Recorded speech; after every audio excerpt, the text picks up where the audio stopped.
morning. This day, Saturday, the sun is shining, the birds are singing, everything seems to be in order. Baltimore, with any luck, will beat Pittsburgh today, placing the Steelers in their proper place in the universe. And once more, we engaged in our friendly banter and say adieu or not adieu. Good morning, Herr Dr. Bourgeois. Hey, Miller, good morning. I made that mistake when I was in Germany. I was having drinks, a lot of them with some British journalists in Munich, of all places. And when I raised my glass to them, I said, "Cheerio." And that was their response too. That was a few beers into it. And Did they assume they were being dismissed, or did well, they were a lot nicer than Germans who would correct you in a different way and make you feel bad. That's not what the word means. you really need to understand the context of the word to use it properly? Then you get a lecture in detail. Well, we're going to get one anyway because we're going to have friends that's not how Germans sound when they speak English. And Yeah, my favorite one is when you pretend to be a woman. You have your excuse me? no, you have an imitation. Yeah. It's my impersonation of a woman is perhaps more akin to where I learned it from, which is Mighty Pythons. Oh, So it has like this shrill British. that's what I mean. I think I prefer So German to that. yes, I just want to make sure we set that record straight. It's not that on the weekends I dress up pretty and hit the town, but not that there's anything wrong with that. It's 2023. You do you, Yeah, boo. we So don't judge here. no. No, So sir. well, how you doing? I think I'm fine. I'm tired and excited about the new year in a weird way, but the amount of work that I tend to do is I need to build up my endurance again, and that's sort of the I mean, you've been slacking off for the last couple of weeks. well, I walked away from the computer, and that's not easy to do. But if you take about 8 days away from it, you realize how exhausting it is. And Zoom meetings are unique. I mean, we're kind of doing one now, but Sure. there are visual cues that you need to be aware of. And so you can't, I mean, it's different than talking on a phone, which in some ways is a lot easier because I mean, it's like you're being watched. And if you have multiple people on the Zoom, it's even worse. So it brings with it, it takes your energy and your eyes have to be focused, but it's not natural. Like if you're having a normal in-person conversation, There's there's nothing natural about this. yeah, I mean, maybe we've learned to do it because we've had to, but I think the Zoom meeting drains a person, and I'm feeling that. It is interesting because you heard at the onset of not the onset, but like shortly after the onset of the pandemic that people talked that Zoom meetings and teleconferences would be the future. Yes. And of course, I was always a bit hesitant every time someone told me about what was now going to be the future, Yeah. because oftentimes it's people who take the present and just extrapolate from that and assume that that's going to be here forever. And it never really is. But, people talked about, well, no one will go to movies again. No one will shake hands anymore. It's just all these ridiculous kind of knee jerk reactions. But, um, one of it has to do with the kind of the Zoom meetings, and I do think, and I'm not sure what it is. I mean, yes, there's an artificiality to it. Yes, you're in front of a screen. In some cases, people are in front of three screens, which I cannot envision as any more soul crushing than that. But uh, That's how I live. I have I have two screens one on each side and one in the middle. They're big screens with a bright light coming at me. I know that's what I'm saying. It's soul crushing. Every time I see your office, every time I go to your house and I see your office, Oh my I God. feel bad. So that's why I'm tired because I increased the size of my screen from like 21 inches to 27. And so I'm surrounded by Size matters. it does. So maybe there's something there, but it's wearing me down. But you were saying something else. You were making a It's just the technology. yeah, it's just the inauthenticity of the fact that a conversation requires, certainly a good conversation requires a certain amount of intimacy between the individuals discussing and talking and hashing over things. And when you do it through Zoom, that authenticity is lacking because the intimacy is lacking. As much as people would have you believe that there's no difference here, I do feel that there is a difference. There's a difference in how we interact. There's a difference in what we might consider to be appropriate or not appropriate, things we might do on Zoom that we would not do were we face to face with the individual that we're talking to. And so there's something lacking, and I can't put my finger on it, but I feel it. You feel it, as you've said, and I think others may as well. Well, So, there are things, for example, you may think that you're right in front of me, but you could be on the left screen and I could be searching my email right now in front of me.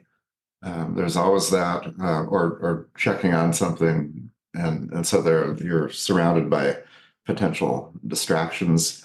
But from a business standpoint, I don't know if I could do a sales pitch. I sell research surveys and things like that. I couldn't go to somebody's office and tell them about what we're doing and close a deal because that's telling, and the better way is to show.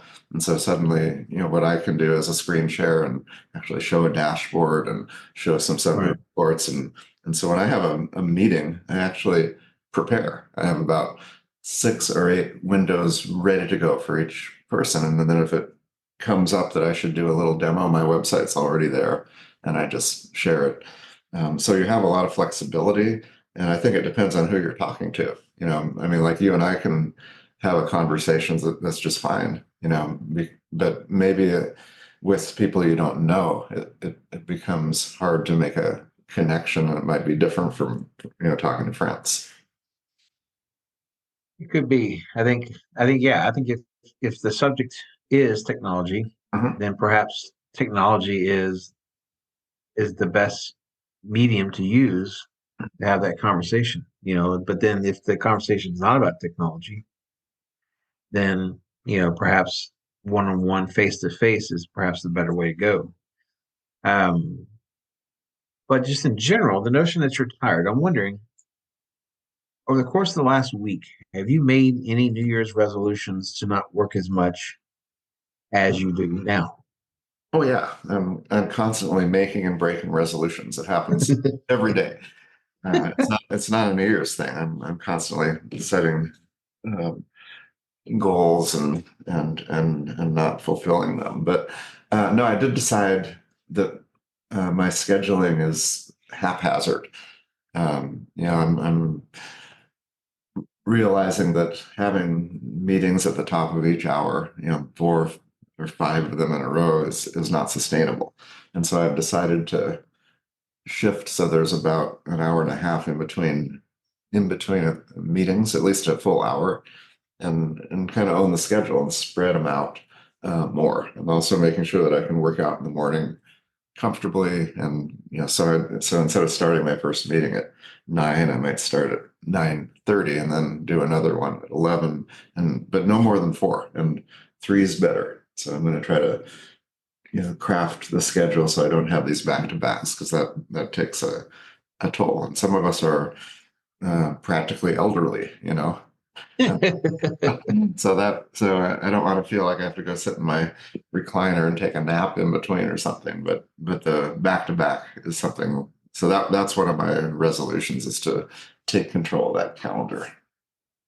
Have you ever had a resolution to take naps during the day? Uh, I don't know.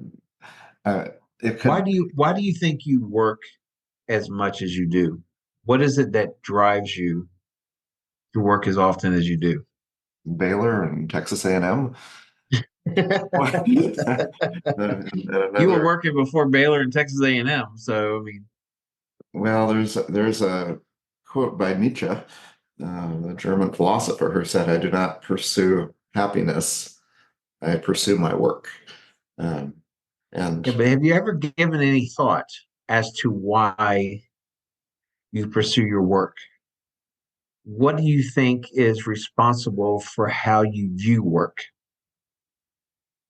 um, that's a psychological issue. I mean, there's a Sure. somehow there's a chip on one of my shoulders. I don't know which one, but that has made me very competitive. And so I felt this, growing up with athletics, playing the piano, and I always felt I was competing. And if I say I wasn't practicing the piano or I wasn't in the practice room or playing tennis, my opponents were. It's like the Charlie's stooping down in the bush, when you're out there getting popped in your hotel room with the fan spinning. But I kind of took that to heart, and then I'm also bad at recreation, and so for some reason, instead of doing normal relaxing activities, I continue in the free time to just try to get good at things. So the competition drive really never stops. So for you, this is more than just the notion of work. This is also the notion of you in relation to others who are pursuing the same things. This is about constantly striving to be better than you currently are. I think so. And I mean, the work I'm doing now, I have complete control over it. And so it's quite different than going to a job and Mhm. working, having your own business. I wouldn't even consider it work. It's just, it's because you're building something, and you almost get paid two or three times for everything you do because you're building foundation, and it's not about making money. It is, but that's not what keeps you going, as much as you're trying to create something that's meaningful. But I like it. And I don't remember those days when you were teaching, when you're getting in your car and you're thinking, why am I doing this again? I felt that for 20 years. And then you got there and you realize, yeah, why am I still here? Um, but I don't feel that now. There's never any question. And so I should have done this years ago. What's interesting because I think about what motivates you in your work. For me, I think that there is certainly there's a motivating factor, of course, in why anybody does anything. For me, I think it's because for times in my childhood we were poor, and you know, sometimes you hear people say, we didn't know we were poor. I knew I was poor. Mhm. It's I think it's malarkey to some degree when people say we didn't know we were poor. I knew I was poor. And I think my whole life has been about a fear of being poor again. Mhm. Now it's not now I my attempt to course correct is not off kilter in the sense that I'm trying to become rich. Yeah, I'm just trying to be, the old joke about the Jew that gets hit in the street by a car. And someone runs up to him, you know, Mr. Nussbaum, are you okay? He goes, I'm comfortable, so so for me, I'm comfortable. And that's what I seek to be. I don't seek to be rich. I don't seek to be, um, uh, I because I don't seek to be rich. It kind of moderates a bit about what I do and how I do it. Evidenced by the fact that since my retirement, I've not really transitioned to anything just yet. But certainly, I like the idea of work, and to me, to work and to be busy is fun. And it has to be that way in order. I heard someone say that it's only work if you'd rather be doing something else. Um, and so for me, it's I don't mind the idea of work, but it is interesting to know and to think about why Americans sometimes get called out for our notions of work. Why do you think that is?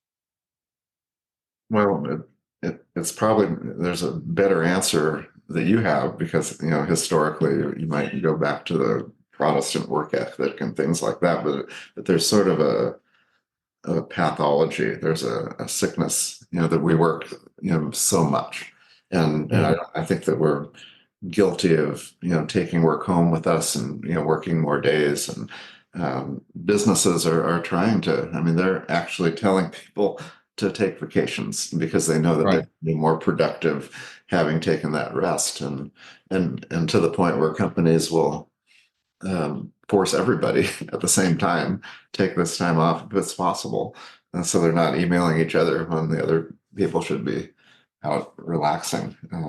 But I think we're bad at um, recreation to some extent because we're so competitive and our jobs tend to be stressful. At least that's the perception I have. In other countries, they really do know how to draw boundaries better than we do.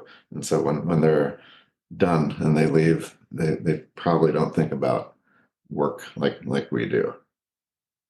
I wonder if because companies are actively trying to get people to stop work for a while, Mhm. I wonder if workers trust that.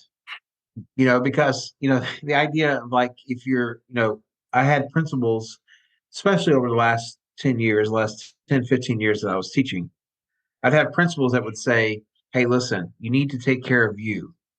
But I never trust that really, when it came down to brass tacks, if I said, well, I didn't get that done because I was taking care of me, I never thought that was going to be a legitimate excuse, that there was still a boatload of stuff that I was required to do, and that I could not say that I was taking a little me time, that was going to be a legitimate reason for not doing the increasingly accumulating litany of things that I had to do as part of my job as a teacher. So I wonder if part of it is that the workers who hear this from their bosses, they just don't trust it because there has not been a sea change as far as the notion of work. Mhm. Well, I say that, you hear a lot about, Mhm. you hear about, you know, restaurants and different things like that, talking about how it's hard to find people to work. And you even hear corporations talk about it's hard to find people to work the way they want them to work. You know, when you have a 23-year-old just starting out on their new career and they're trying to find a work-life balance, from our experiences, that's not when you try to find a work-life balance. You find it later on when you're established and then you have a family later on down the road, whatever the case may be. Right. But Well, it does. there's some stress, in missing work, and I mean, I Yes. think back to teaching. I mean, when you had a substitute, you actually put in 2 days of work because, first of all, you had to make detailed lesson plans that they could execute, and when you're teaching yourself, you make the real lesson plan, which means you know where you're going, but you don't have to articulate it all, and often you realize that your students aren't going to learn much without you. So you come up with something that's just enough to keep everybody's attention. And then you go back and you have to recover that day. And it becomes more problem than just going into work. And that I think a lot of teachers feel that way, that it's not worth it. And it does something psychologically because teaching is hard, and if you are, as soon as you're of that mindset that you need to get away from those kids, you kind of you're in trouble, you know. Right. And so both of us, we didn't take a lot of days off, and I think for good reason. It's true. I'm wondering when we go to Europe, is it easy for you to fall into the European mindset? Now, granted, when we're there, a lot of times when we were there together, we were there in a capacity that did not require a lot of us. But did you have an easy time falling into that mindset, or was there always tension when you were in Germany or other places where the work ethic was thought of differently? I would have had to spend 3 weeks or so to get out of the mindset of being productive. And so I found it a little, I mean, it wasn't a vacation. Certainly having 20 kids, you're responsible for. So there's this worry, but going into the school was kind of this pretend working. We weren't actually working there, but we were making sure everything was running smoothly. And then you have all this time on your hands. I mean, you and I had a lot of fun during that. I don't think we let that get in our way. The fact that we were so, but the days seemed really long for me. Every day in Europe seemed like two, just because it was so spread out, and they take their time. I mean, they have long meals, particularly their evening meal, and it can go on and on and on. We tend to have to adjust, I think, to that slower pace. So this protraction of time where one day seems like two, was that an unpleasant experience or did it leave you more angst ridden and anxious than anything else? Well, I think, as Heidegger would say, I'm the way that my being in the world is one of anxiety, no matter what. And so I'm going to create that. But yeah, Like the Pink Floyd line of living lives of quiet desperation and well, yeah. So it's funny because there were moments that we had to address over there, but for the most part, we had to get used to the fact that we were basically relaxing for a couple of weeks, and right. that's sort of hard to swallow, I guess. And then you take little tours with the students and you get annoyed again. And so there kind of breaks the spell, right? We're on these tours with kids who aren't really paying attention, and you have to redirect and think, okay, I am, you're on a train and you have to tell them to remove their feet from the seat, or the conductor will do it for them. Yeah. And as much as you try to prep them beforehand, the lessons never really take. And so Yeah. I So, think, yeah. So it's annoying. So I felt a lot of annoyance during most of, that time. And I really didn't relax. okay, so perhaps our time as student exchange leaders are probably not the best example. But let's take, for example, the time that you and I spent last year in Germany Oh, doing our little our philosophy trip. Was it easy for you to let go of the work? I think that was unique. And yeah, we had a transition, staying with friends in Germany. I think that was really helpful. And we kind of got our feet on the ground. Um, and we had different stages of this trip. Well, actually, we did podcasts from there, and I mean, the only stress was when you were driving. But beyond that, it was pretty relaxed. But we don't create stress being together. There's none of that. So it's really, really easy.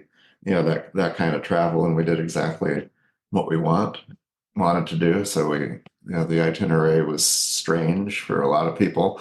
Going to Yeah. these philosophers' houses and retracing their steps.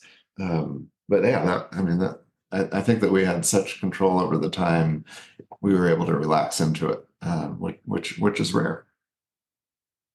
It's strange though. You mentioned the Protestant work ethic, and if I can don my historian's cap one additional time, This one last time. no, not one last time, but I think a lot of our Puritan work ethic stems from the Puritans, and in the notion of idle hands are the devil's playground, the notion that someone who's not busy is susceptible to the worst of vices. And we have that ingrained in us. We have, in conjunction with that, we have traditionally in this country a notion that we are the masters of our fate. We're the captains of our own destiny. And so the combination of those two things has created a group of people who have realized that everything falls on our efforts. And so, because of that, what that does is it creates an individual who perhaps works too much, who does not have that work-life balance that the kids talk about nowadays because everything rests on our shoulders. You know, and part of that is a byproduct of that Puritan work ethic. Part of that is a byproduct of, I think, of a democratic state, because ultimately, in a democratic state, as someone once said, we were born to be free because everything we do is ultimately we're responsible for. And so, to be free is to be responsible. And, it's kind of antithetical to the way most people think about freedom nowadays. They don't think about it in conjunction with responsibility, but that responsibility weighs heavy. And so, especially if you are the head of the house, and I say that in the least patriarchal way possible, if you are the head of a household, that comes with stresses, and that motivates us to work. But it is funny that even though we're the byproduct of this mindset, of this culture, that it is so easy for us to forget it if put in the right situation. And so if we're traipsing through the Black Forest looking for a hut that someone once did work in, we can get back to, not back to, we can revert to a state where work is not of primary importance. So we're really, we as in you and I, are really twisted because we take a vacation and we intentionally go to places where people work, and you and I have been to see where Martin Luther translated the New Testament in Eisenach. Yes. We went right to that workroom, with us, that austere room, to see this is where it all happened. And I've seen where Goethe worked, and Nietzsche. We looked at that together, and of course Heidegger's hut, solitary hut in the Black Forest.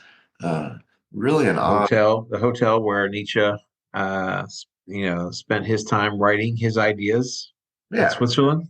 that's right. So, I mean, if we would have taken that idea to a travel agent, they would look at us, say, "You want to do what?" Do you want to go to a beach?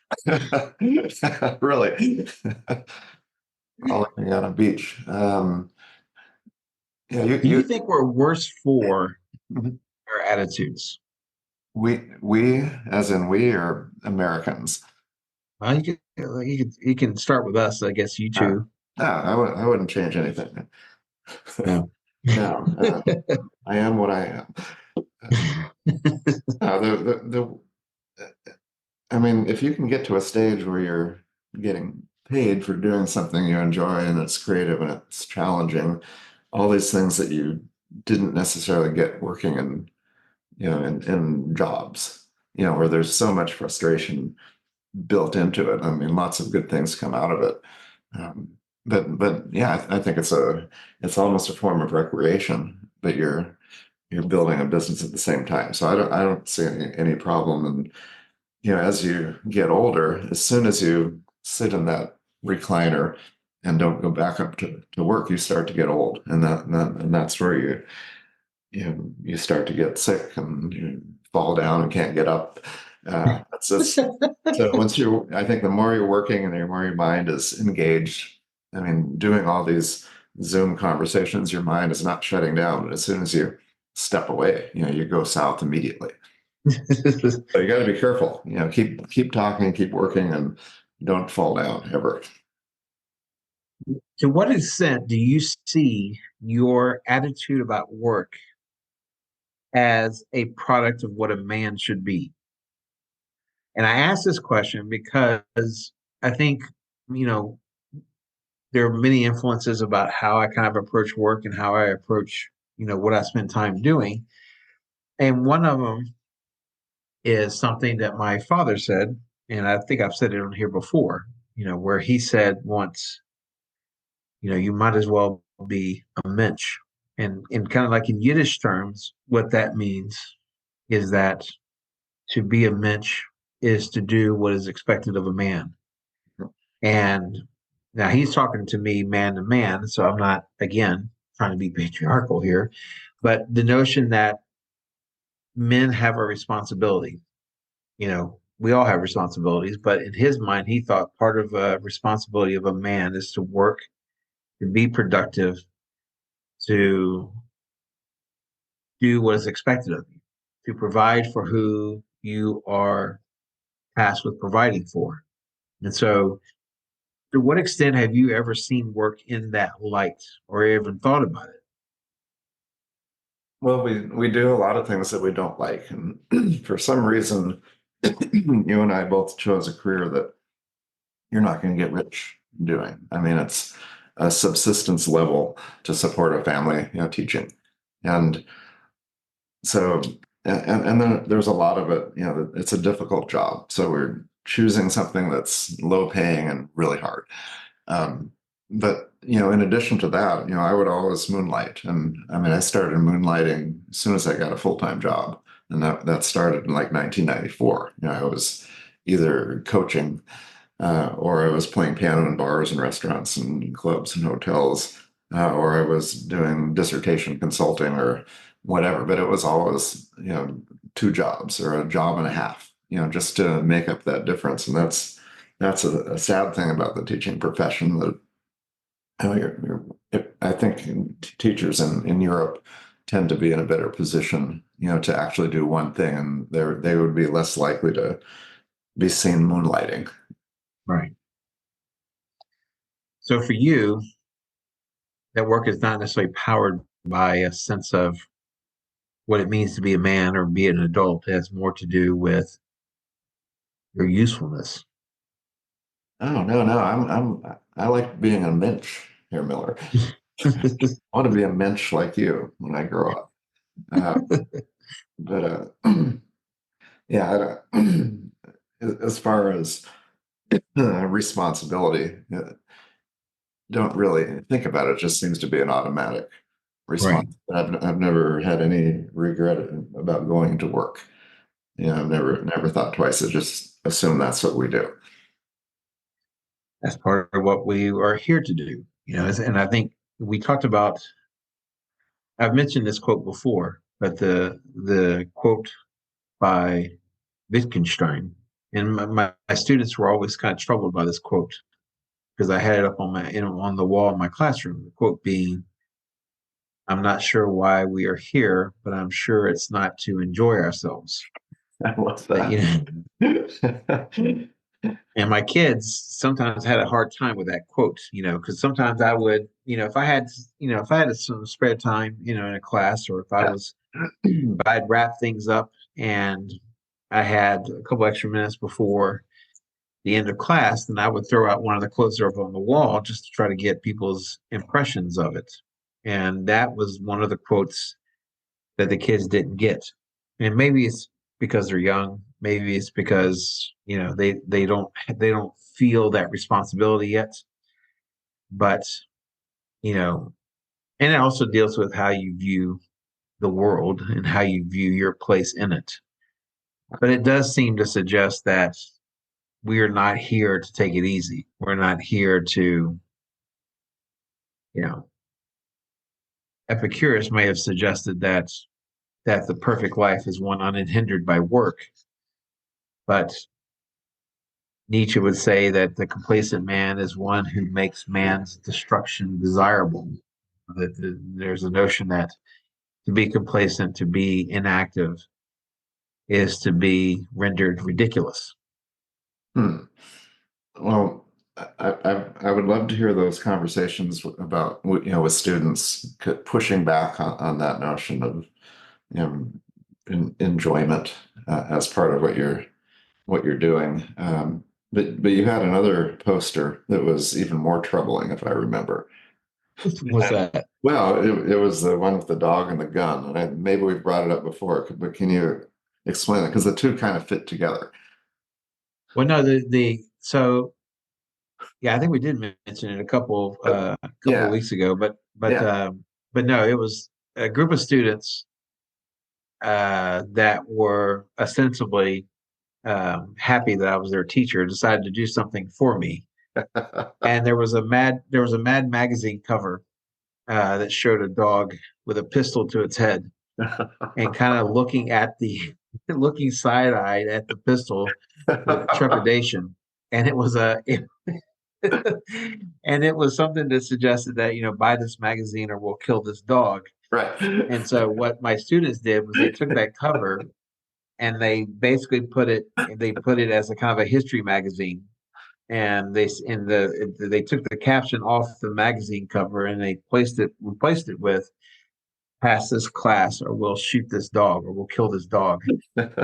And what I found what I found funny was two things as it relates to that poster. One was that most kids didn't pay attention to it. It's like a lot. It becomes like a kind of like a blur of stuff Right. that's on teachers' rooms. Yeah. But what was equally funny was when a kid noticed it was there and noticed the noticed the message and message in it, and they found it both horrifying.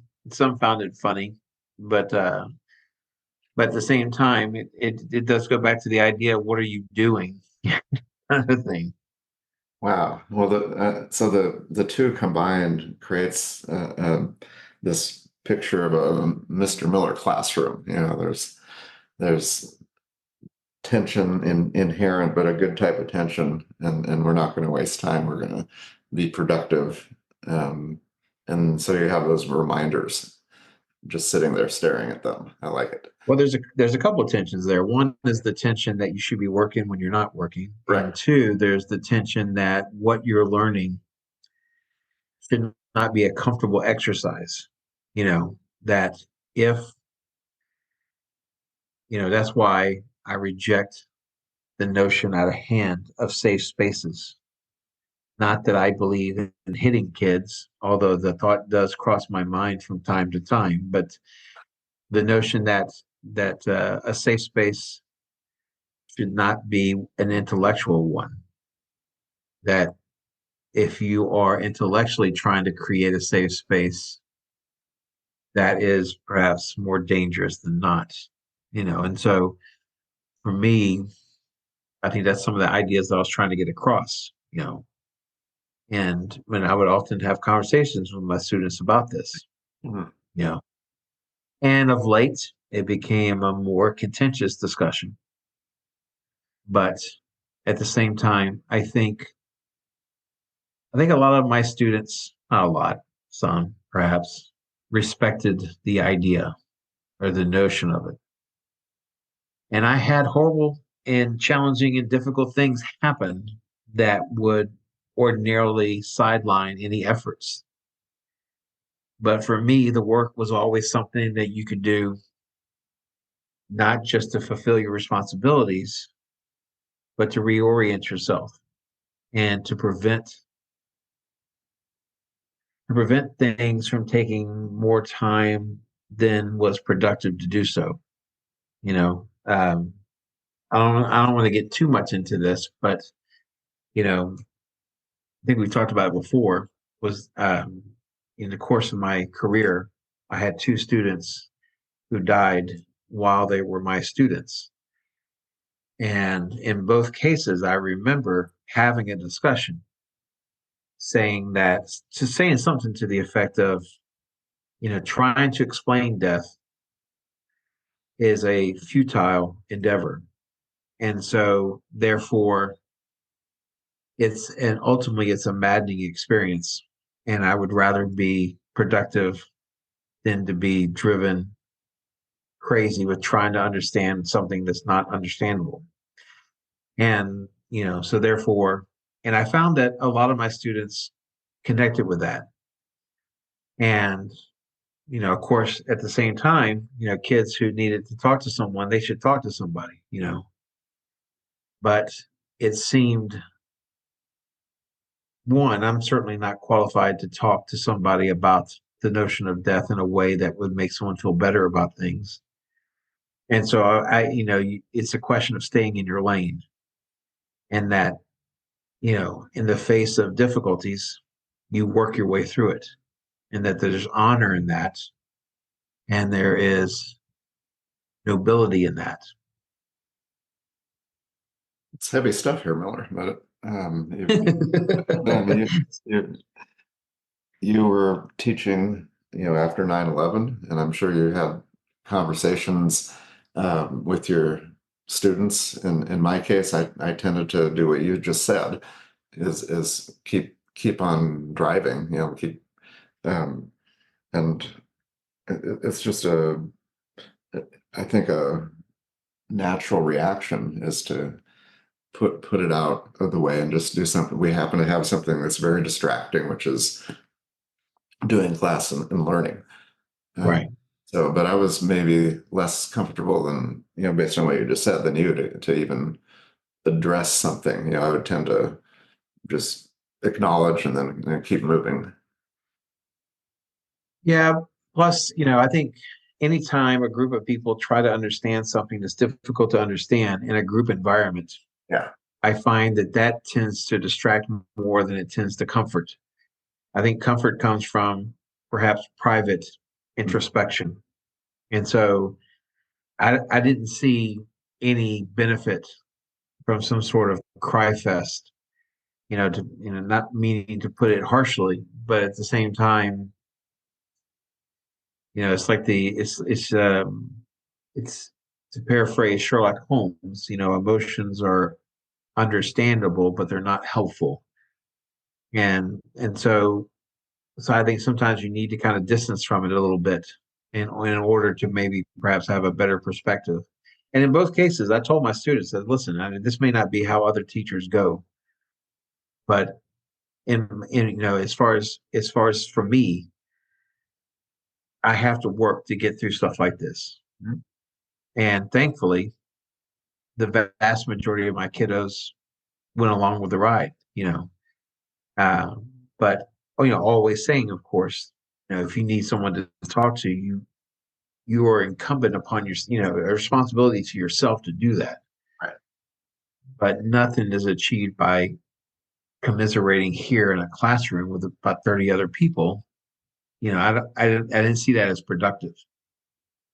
Well, I don't want to describe the scene, but I mentioned to you before that you should watch Breaking Bad because there are parts of the character Walter White, but he did a speech to the school, to the student body, and he took an approach that it would definitely make you chuckle. Well, um, but I admire Walter White, and I have a lot of Walter White in me. I think I even wear his coat. I don't drive his car, but I wear a Walter White jacket. And a hat. No, I don't do the Heisenberg hat. I don't know if I could pull it off.